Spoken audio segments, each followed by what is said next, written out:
Hello everyone, welcome to engineering pedia education. Uttarakhand में आपकी एक सेंट्रल यूनिवर्सिटी है जिसमें आपकी टेक्निकल पोस्ट पर रिक्रूटमेंट अनाउंस कर दी गई है। ये रिक्रूटमेंट आपकी आ चुकी है यहाँ पर हेमवती नंदन बहुगुणा गढ़वाल यूनिवर्सिटी में। यहाँ पर हम बात करने वाले हैं इंजीनियरिंग डोमेन में कौन कौन सी वैकेंसी, कौन से कैंडिडेट्स इसमें अप्लाई कर सकते हैं, एलिजिबिलिटी कंडीशंस क्या है, क्या इसमें एक्सपीरियंस भी रिक्वायर्ड रहने वाला है, सैलरी कितनी क्या मिलेगी और इसका एप्लीकेशन प्रोसेस क्या रहेगा। कंप्लीट इन्फॉर्मेशन मैं आपको इस वीडियो में प्रोवाइड करूंगा। चलिए वीडियो को मैं यहाँ पर स्टार्ट करते हैं और बात करते हैं इस वैकेंसी के बारे में। तो यहाँ पर आप देख सकते हैं, यहाँ पर आपकी कुछ वैकेंसीज यहाँ पर मेंशन्ड है।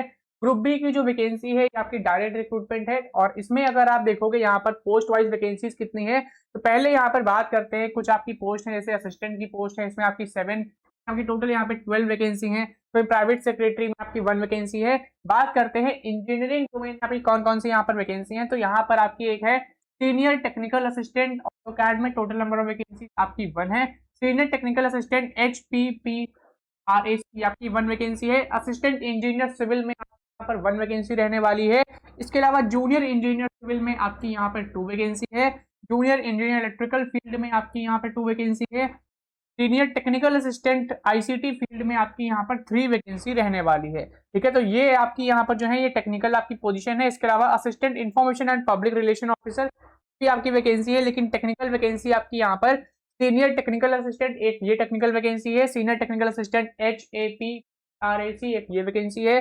Assistant engineer civil, junior engineer civil और जूनियर इंजीनियर इलेक्ट्रिकल ये आपकी जो पोस्ट है आपकी टेक्निकल डोमेन्स के लिए है। यहाँ पर बात करते हैं क्या इसमें एलिजिबिलिटी कंडीशंस है और यहाँ पर क्या क्या यहाँ पर चीजें रहने वाली है। अब इसमें आपका जो पोर्टल है कहाँ पर आप अप्लाई करना है, तो यहाँ पर आप देख सकते हो इसका जो पोर्टल है यहाँ पर आपको विजिट करना है hnpgunt.edu.in। ठीक है, इस पर ही जाकर आपको अप्लाई करना है। Hard copy of application and other documents need not to be send to the university. ठीक है, तो सिर्फ आपका यहाँ पर ऑनलाइन प्रोसेस ही रहने वाला है, इसमें आपको ऑनलाइन ही अप्लाई करना होगा। स्टार्टिंग डेट ऑफ एप्लीकेशन यहाँ पर है 17 अगस्त और इसकी जो लास्ट डेट है आपकी है 16 सितंबर 2026। तो 17 अगस्त से लेकर 16 सितंबर तक आप इसमें अप्लाई कर सकते हो। इसकी ऑफिशियल वेबसाइट मैंने आपको बता दी है, ये आपकी इसकी ऑफिशियल वेबसाइट यहाँ पर दिख रही है, इस पर जाकर आपको अप्लाई करना है।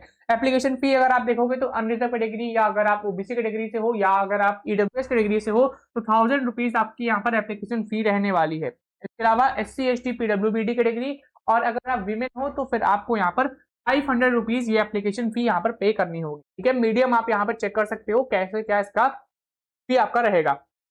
तो चलिए यहाँ पर बात करते हैं यहाँ पर एजुकेशन क्वालिफिकेशन के बारे में, यहाँ पर देखते हैं।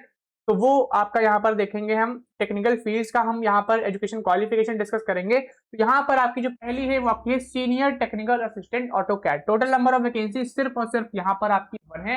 पे लेवल की बात पे लेवल आप देखोगे लेवल 6 का यहाँ पर पे लेवल है। एज लिमिट यहाँ पे 35 ईयर्स है। इसके अलावा एसेंशियल क्वालिफिकेशन पे अगर आप आओ तो यहाँ पर देखो, अगर आपने BTech with diploma in AutoCAD में किया है तो आप इसमें अप्लाई कर सकते हो। दूसरी एजुकेशन क्वालिफिकेशन यहाँ पर क्या है, अगर आपने मास्टर्स डिग्री फिजिक्स या मैथमेटिक्स या कंप्यूटर में की है और डिप्लोमा आपका ऑटोकैड में हुआ है तब भी आप इसमें अप्लाई कर सकते हैं। यानी अगर आपने डिप्लोमा ऑटोकैड में किया है उसके बाद अगर आपने बीटेक किया है तो अप्लाई कर सकते हैं।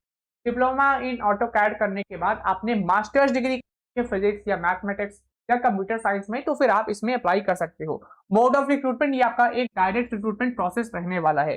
नेक्स्ट आपकी जो यहाँ पर वैकेंसी है वो है आपकी सीनियर टेक्निकल असिस्टेंट HAPPRC। इसमें आपकी 1 वैकेंसी है और इसमें एजुकेशन क्वालिफिकेशन आप यहाँ पर देख सकते हो, ये आपका यहाँ पर लिखा हुआ है मास्टर्स डिग्री बायोटेक्नोलॉजी। ठीक है, तो ये सारी यहाँ पर एजुकेशन क्वालिफिकेशन है। इंजीनियरिंग डोमेन्स के लिए आपकी ये नहीं है, इसमें आपकी साइंस जो ग्रेजुएट्स है टेक्नोलॉजी एग्रीकल्चर डोमेन से हैं वो इसमें अप्लाई करेंगे। नेक्स्ट यहाँ पर है असिस्टेंट इंजीनियर सिविल। यहाँ पर वैकेंसी आपकी 1 है। पे लेवल 7 का यहाँ पर पे लेवल रहेगा। इनहैंड सैलरी आप यहाँ पर मान सकते हो 60 से 70,000 के बीच आपकी इनहैंड सैलरी यहाँ पर रहने वाली है, या हो सकता है इससे ज्यादा भी सैलरी हो। अब एजुकेशन क्वालिफिकेशन पर अगर आप आओगे तो यहाँ पर अगर आपने बैचलर्स डिग्री कंप्लीट की है सिविल इंजीनियरिंग डोमेन में प्लस आपके पास 3 ईयर का एक्सपीरियंस है, आपकी स्टेट गवर्नमेंट या PWD में आपने एज अ इंजीनियर ज्वाइन किया है, या फिर अगर आपने किसी ऐसे PSU सेक्टर में वर्क किया या प्राइवेट इंस्टीट्यूशन में प्राइवेट कंपनी में अगर आपने वर्क किया है जिसका टर्नओवर 200 करोड़ से ज्यादा हो एनुअल टर्नओवर, तभी आप इसमें अप्लाई कर सकते हो। ठीक है, एप्लीकेशन जो यहाँ पर है जो इसका यहाँ एक्सपीरियंस का जो वो आपका वैलिड होगा वो आपका तभी वैलिड होगा अगर आपने जो प्राइवेट ऑर्गेनाइजेशन जहां पर आप वर्क कर रहे हो उसका एनुअल टर्नओवर 200 करोड़ से ज्यादा हो। ठीक है, अगर एनुअल टर्नओवर 200 करोड़ से ज्यादा है, आप उस प्राइवेट कंपनी में काम कर चुके हो 3 साल तक, तभी आप असिस्टेंट इंजीनियर सिविल में अप्लाई।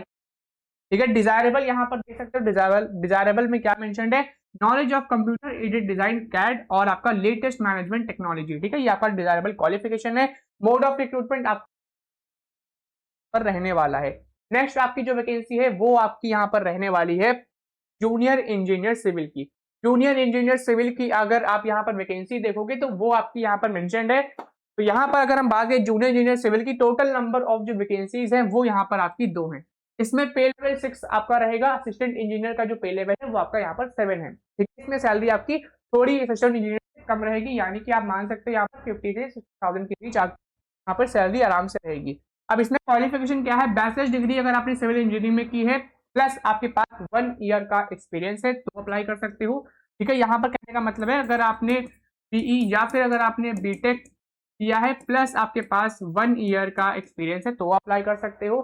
दूसरी कंडीशन क्या है, अगर आपने डिप्लोमा कंप्लीट किया है सिविल इंजीनियरिंग और आपके पास 3 ईयर का एक्सपीरियंस है, यानी 3 साल का एक्सपीरियंस है, तब भी आप इसमें अप्लाई कर सकते हो। ठीक है, बैचलर डिग्री प्लस 1 ईयर का एक्सपीरियंस तो अप्लाई कर सकते हो।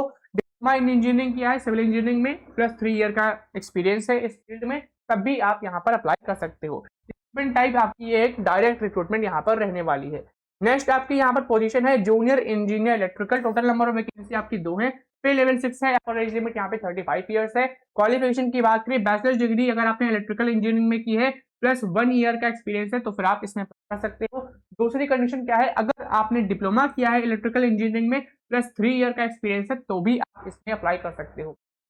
इंपॉर्टेंट आपका यह है, ये चीज भी आपको ध्यान रखना है कि प्राइवेट कंस्ट्रक्शन कंपनी जिसका टर्नओवर 200 करोड़ है उससे ज्यादा है तभी आपका एक्सपीरियंस यहाँ पर मान्य होगा, यानी वैलिड होगा। ठीक है, तो ये चीज आपको ध्यान रखनी है। स्टेट यूनिवर्सिटी या सेंट्रल यूनिवर्सिटी या किसी ऐसी ऑर्गेनाइजेशन में वर्क किया हो जिसका टर्नओवर आपका 200 हो, तभी आपका एक्सपीरियंस यहाँ पर माना जाएगा। ठीक है, ये चीज आपको ध्यान रखनी है।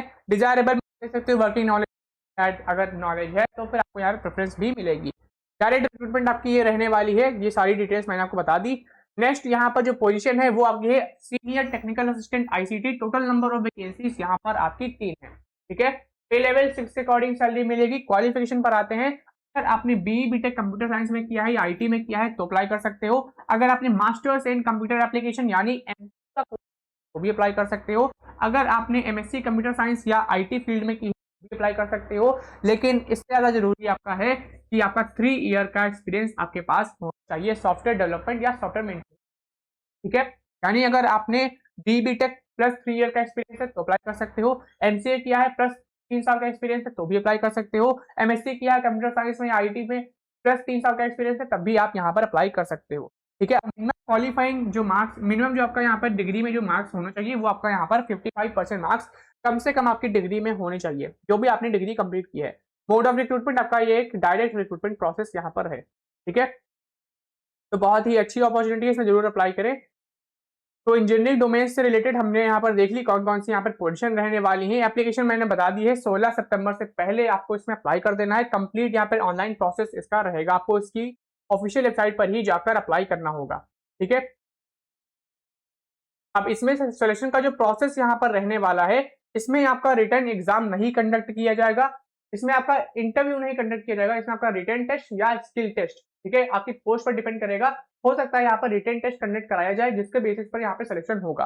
तो रिटन एग्जाम के बेसिस पर ही यहाँ पर आपका सिलेक्शन रहने वाला है। टीएडीए आपको नहीं प्रोवाइड किया जाएगा अगर आप इंटरव्यू राउंड या फिर अगर आप इंटरव्यू स्टेज के लिए जा रहे हो तो, ठीक है। या हो सकता है ये जो आपकी यूनिवर्सिटी है इसमें आपका रिटन एग्जामिनेशन प्लस आपका इंटरव्यू, ये दोनों राउंड भी कंडक्ट करा लें, ठीक है। तो कुछ यहाँ पर कहा नहीं जा सकता, लेकिन यहाँ पर रिटन टेस्ट आपका जरूर होगा। रिटन टेस्ट आपका यहाँ पर होने वाला है, जो मैंने आपको टेक्निकल फील्ड बताई उसमें रिटन टेस्ट भी होगा, और या फिर ये भी हो सकता है रिटन टेस्ट या इंटरव्यू में से कोई भी एक यहाँ पर करा ले, या हो सकता है सिर्फ इंटरव्यू ही, ठीक है। तो यहाँ पर आपको इसके ऑफिशियल वेबसाइट पर पता चलेगा। जब इसका कोई और नोटिस आएगा कैसे कैसे इसका यहाँ पर प्रोसेस है थोड़ा क्लियर करेंगे, तब मैं आपको उस पर अपडेट अलग से प्रोवाइड करूंगा। बाकी बहुत ही अच्छी अपॉर्चुनिटी है, जिसके पास एक्सपीरियंस है वो जरूर अप्लाई करे। ये अपॉर्चुनिटी बिल्कुल भी मिस मत करें, बहुत ही अच्छी यहाँ पर सैलरी भी मिलेगी और ये आपकी एक अच्छी जॉब है, इसमें जरूर अप्लाई करें। ऐसे ही इंजीनियरिंग जॉब रिलेटेड अपडेट्स के लिए चैनल को भी सब्सक्राइब कर लें।